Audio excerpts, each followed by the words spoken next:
పాకిస్తాన్ మధ్య ఉద్రిక్తతలు మరింత పెరుగుతున్న వేళ పాకిస్తాన్ పరోక్షంగా భారత్పై క్షిపణి దాడులు, డ్రోన్ అటాక్స్ చేస్తూ రెచ్చిపోతుంది.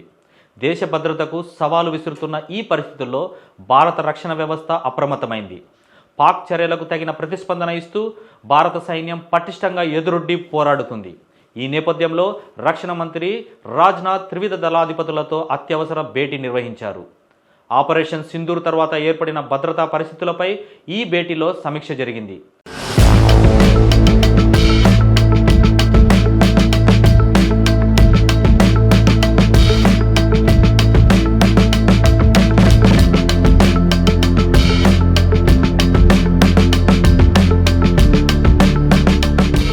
ప్రస్తుతం దేశ భద్రతకు ముప్పుగా మారుతున్న పాక్ దాడుల నేపథ్యంలో భారత సైన్యం మరింత బలంగా ఉండేందుకు అవసరమైన చర్యలు తీసుకోవాలని ప్రభుత్వం నిర్ణయించింది. ఈ క్రమంలో భారత ఆర్మీ చీఫ్కు కేంద్రం కీలక అధికారాలను అప్పగించింది. ప్రత్యేక పరిస్థితుల్లో రిజర్వ్ ఫోర్స్గా ఉన్న టెరిటోరియల్ ఆర్మీని రంగంలోకి దింపేందుకు నిర్ణయం తీసుకుంది. ప్రస్తుతం టెరిటోరియల్ ఆర్మీలో ఉన్న అధికారులను, నమోదు చేసిన సిబ్బందిని అవసరమైతే సేవల్లోకి తీసుకోవచ్చని ప్రభుత్వం ఆదేశాలు జారీ చేసింది.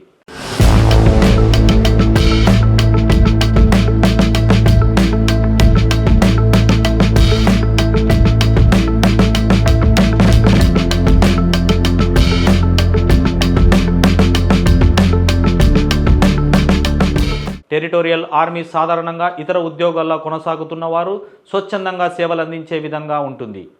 వీరికి రెగ్యులర్ ఆర్మీ తరహాలోనే శిక్షణ ఇచ్చి అవసరమైనప్పుడు సేవలకు పిలుస్తారు. సైన్యంలో పనిచేసిన అనుభవం ఉన్నవారు దీనికి అర్హులు. టెరిటోరియల్ ఆర్మీలో పనిచేసే వారికి పింఛన్, మెడికల్ సదుపాయాలు, క్యాంటీన్, ఇతర లాభాలు లభిస్తాయి.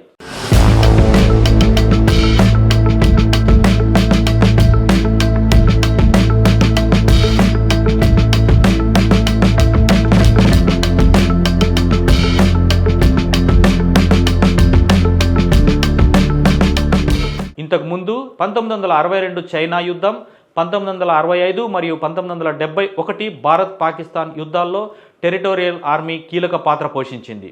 ప్రస్తుతం దేశంలో నెలకొన్న పరిస్థితుల దృష్ట్యా 14 టెరిటోరియల్ ఆర్మీ బెటాలియన్లను తక్షణమే విధుల్లోకి తీసుకోవాలని నిర్ణయం తీసుకున్నారు.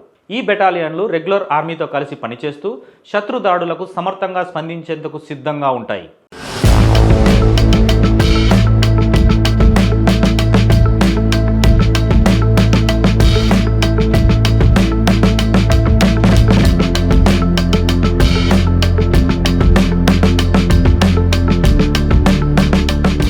ఇటీవల టెరిటోరియల్ ఆర్మీలో చేరిన వారిలో చాలామంది ప్రముఖులు ఉన్నారు.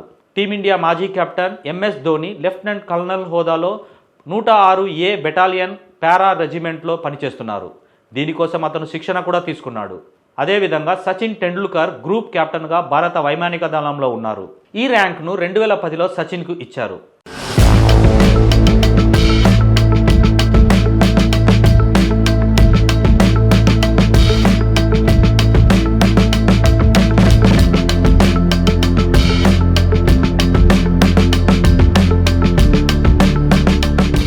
పంతొమ్మిది 1983 ప్రపంచ కప్ గెలిచిన భారత జట్టు కెప్టెన్ కపిల్ దేవ్కు టెరిటోరియల్ ఆర్మీలో గౌరవ కల్నల్ హోదా కూడా లభించింది.